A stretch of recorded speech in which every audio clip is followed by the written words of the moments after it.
Hi అండి, అందరికీ నమస్కారం. నేను మీ Venugopal Reddy from Josh innovations private limited, Josh institute of foreign languages, Edunine career guidance సంయుక్తంగా విద్యార్థులకు అవసరమైనటువంటి అనేక వీడియోస్ చేస్తున్నాం.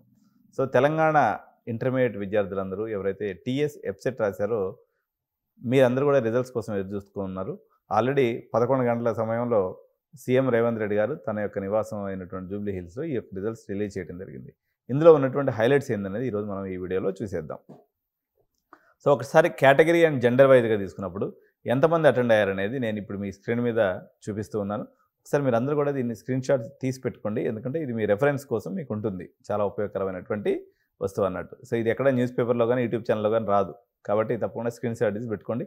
కేటగిరీ అండ్ జెండర్ వైజ్గా ఇప్పుడు ఏదైతే ఉందో, ఇప్పుడు నేను కనిపిస్తున్నాను కదా, BCA, BCB, BCC, DE, OC, SC, ఎస్టీలో ఎంతమంది అమ్మాయిలు అటెండ్ అయ్యారు, ఎంతమంది ఎగ్జామ్ రాశారు, ఎంతమంది క్వాలిఫై అయ్యారు అనేటువంటిది ఈ టేబుల్ యొక్క సారాంశం. సో ఈ స్క్రీన్ షీట్ తీసుకోవడం పూర్తయింది కదా. నెక్స్ట్ ఎంత పర్సంటేజ్ క్వాలిఫై అయ్యారు అనేది మనం కేటగిరీ వైజ్గా చూద్దాం. సో బీసీఏలో తీసుకున్నప్పుడు 61.68% క్వాలిఫై అయ్యారు. బీసీబీలో తీసుకున్నప్పుడు 66.59%, బీసీసీ తీసుకున్నప్పుడు 65.99%, బీసీడీ తీసుకున్నప్పుడు 63.21%, అదేవిధంగా బీసీఈ తీసుకున్నప్పుడు 62.51% పాస్ పర్సెంటేజ్గా ఉంది. ఓసీల్లో మనం కానీ తీసుకున్నట్లయితే హైయెస్ట్ నెంబర్ అండి, 56,593 మంది రాస్తే 52,202 మంది అటెండ్ అయ్యారు. కేవలం 38,460 అంటే 73.68% మంది క్వాలిఫై అయ్యారు. ఎస్సీ ఎస్సీకి 100% క్వాలిఫై అయిపోతారు ఆటోమేటిక్గా రాస్తే, తద్వారా వాళ్ళకి 100% పాస్ అనేది రావడం జరిగింది. ఓవరాల్గా మనం తీసుకున్నప్పుడు 2,20,326 మంది ఎగ్జామ్ రాస్తే 2,07,190 మంది అటెండ్ అయ్యారు. సో 1,51,779 మంది. సో ఇది మొత్తంగా తీసుకున్నప్పుడు 73.26% క్వాలిఫికేషన్ ఓవరాల్గా ఉంది. సో ఇప్పుడు మనం తీసుకున్నట్లయితే దగ్గర దగ్గర ఒక 50,000 మంది నాట్ క్వాలిఫైడ్ అయ్యారండి. సో ఇక మీరు దేని గురించి ఎదురు చూసే అవసరం లేదు. మీరు ఇంజనీరింగ్ సీట్ తీసుకోదలుచుకుంటే మీకు one stop destination Edunine career guidance. తప్పకుండా మా ఆఫీస్ని విజిట్ చేయండి. మేనేజ్మెంట్ సీట్స్ అనేది మేము తెలంగాణ రాష్ట్ర వ్యాప్తంగానే కాకుండా ఉత్తరాదిన ఢిల్లీ అనుకోండి, కర్ణాటక అనుకోండి, అదేవిధంగా చెన్నై అనుకోండి, మీకు తగినటువంటి రేట్లో మేము అడ్మిషన్ చేసి పెడతాం.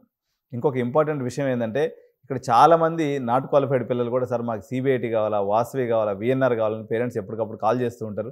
వీళ్ళందరికీ నేను చేసే మనం ఏంటంటే, సో మీకు మంచి పర్సంటేజ్ లేనిది ఈ కాలేజీలో, టాప్ కాలేజీలో తెలంగాణలో సీట్లు ఇచ్చే పరిస్థితి లేదు. కాబట్టి మీ దగ్గర డబ్బుండి చేసుకోగలిగినప్పుడు ఆబ్వియస్గా తెలంగాణ మన బెంగళూరులో ఉన్నటువంటి లేదా కర్ణాటకలో ఉన్నటువంటి టాప్ 5 కాలేజెస్ కానీ లేదా చెన్నైలో ఉన్నటువంటి టాప్ 5 కాలేజెస్లో కంఫర్టబుల్గా మీరు పోగానే సీట్ ఇచ్చి మీకు మర్యాద ఇస్తున్నటువంటి పరిస్థితి ఉంది. కాబట్టి సో డబ్బున్నటువంటి పేరెంట్స్ ఇక్కడ మీరు ఇబ్బంది పడేటువంటి పరిస్థితి లేకుండా పక్క రాష్ట్రాలను ఎంచుకోవాల్సిందిగా ఒక సూచన అయితే చేస్తూ ఉన్నాను.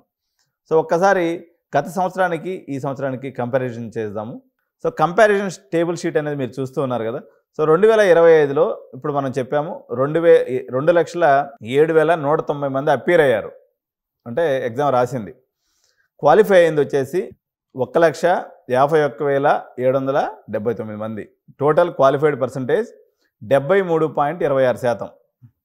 సో గుర్తుపెట్టుకోవాలి పేరెంట్స్, 73.26%. గత 3 సంవత్సరాల్లో తీసుకున్నప్పుడు ఇది లీస్ట్ పాస్ క్వాలిఫైడ్ పర్సంటేజ్. చాలా తక్కువ మంది క్వాలిఫై అయ్యారు. ఓకేనా. సో ఇంజనీరింగ్ కాలేజీలో అందరూ ఈ వీడియో చూస్తారు కాబట్టి నేను వాళ్ళకి చెప్పేది ఏంటంటే, ఇక్కడ 2023లో చూస్తే 80.34% మీ క్వాలిఫైడ్ పీపుల్ ఉన్నారు. 2024కి వచ్చేసరికి అది 74.98% పడిపోయింది. సో రిజల్ట్ అయితే తెలంగాణ రాష్ట్రంలో ఎంసెట్ పరంగా దిగజారిందని చెప్పాలి.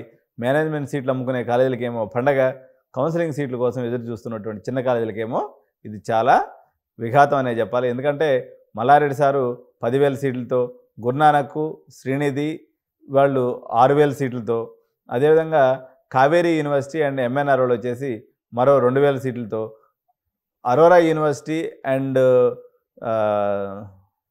చైతన్య డీమ్డ్ యూనివర్సిటీ, మొత్తం వీళ్ళు డీమ్డ్ యూనివర్సిటీస్లోనే దగ్గర దగ్గర 25,000 నుంచి 30,000 సీట్లు వేసుకొని వస్తున్నారు. ఓకే.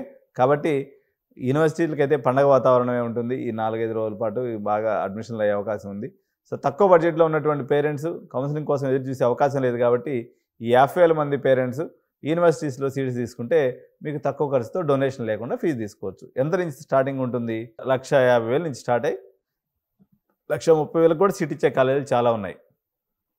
కాబట్టి ఇది తెలంగాణ విద్యార్థులు పేరెంట్స్ గుర్తుపెట్టుకోవాలి. సో వెరాస్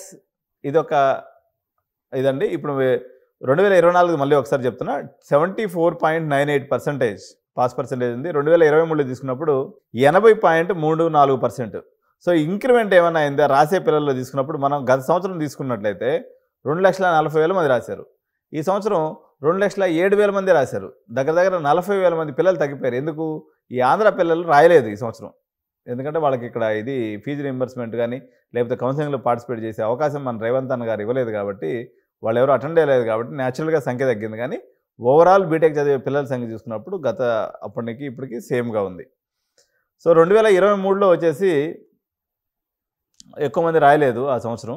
అందువల్ల పాస్ పర్సెంటేజ్ కూడా పెరిగింది. ఎందుకంటే గత సంవత్సరంలో పూసుకున్నప్పుడు క్వాలిఫైడ్ పీపుల్ యొక్క సంఖ్య తీసుకుంటే 30,000 తగ్గిందండి. పోయిన సంవత్సరం 1,80,000 మంది క్వాలిఫై అయ్యారు. ఈ సంవత్సరం 1,51,000 మందే క్వాలిఫై అయ్యారు. అందువల్ల మీకు నేను ఇప్పుడు కంపారిటివ్ అనాలిసిస్ ఎంతవరకు ఏ ర్యాంక్ వరకు వస్తుందనేటువంటి షీట్ అనేది నేను ఈరోజు సిరీస్ రూపంలో చేస్తున్నాను. ఛానల్ని చూడకుండా ఉంటే మాత్రం తప్పనిసరిగా ఛానల్ని సబ్స్క్రైబ్ చేసుకోండి. నేను చేసేటువంటి నెక్స్ట్ వీడియోస్ ఏదైతే ఉన్నాయో మా మెంబర్స్కి మాత్రమే కనిపిస్తాయి, అందరికీ కనిపించవు. కాబట్టి మీరు గుర్తుపెట్టుకోవాల్సింది, మీరు నిజంగా మీకు ఎంత ర్యాంక్ వచ్చింది చూసుకోవాలంటే మాత్రం కంపల్సరీగా సబ్స్క్రైబ్ చేసుకుంటేనే మీకు ఆ వీడియోలు కనిపిస్తాయి. సో కాబట్టి మీరు దీని ప్రకారం చూసుకోండి.